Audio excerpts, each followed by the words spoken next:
សួស្តីបងប្អូនទាំងអស់គ្នាវីដេអូនេះខ្ញុំចង់ចែករំលែកប្រយោគខ្លីៗជាភាសាចិនដល់បងប្អូនទាំងអស់គ្នាដូច្នេះដើម្បីកុំឲ្យចំណាយពេលយូរតោះយើងទៅរៀនអានជាមួយគ្នាទី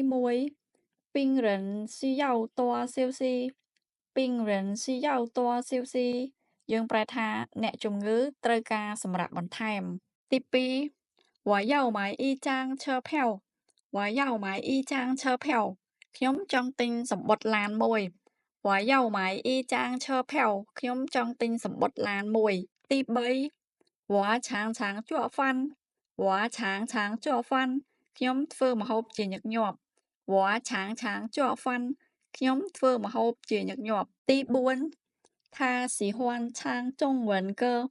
他喜欢唱中文歌គាត់ចូលចិត្តច្រៀងចម្រៀងចិន他喜欢唱中文歌គាត់ចូលចិត្តច្រៀងចម្រៀងចិនទី5他喜欢唱歌他喜欢唱歌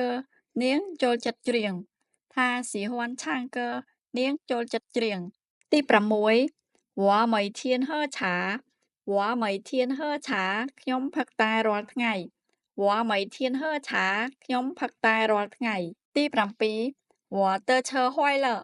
我的车坏了ឡានរបស់ខ្ញុំខូចហើយទី8有别的颜色吗有别的颜色吗តើមានពណ៌ផ្សេងទៀតទេ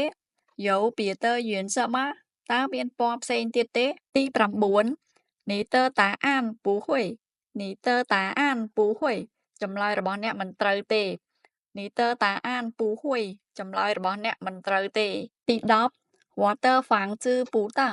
我的房子不大ផ្ទះរបស់ខ្ញុំមិនធំទេ我的房子不大ផ្ទះរបស់ខ្ញុំមិនធំទេអរគុណបងប្អូនទាំងអស់គ្នាសម្រាប់ការទស្សនាវីដេអូមេរៀនមួយនេះរហូតដល់ចប់ជួបគ្នានៅវីដេអូក្រោយៗទៀតជម្រាបលា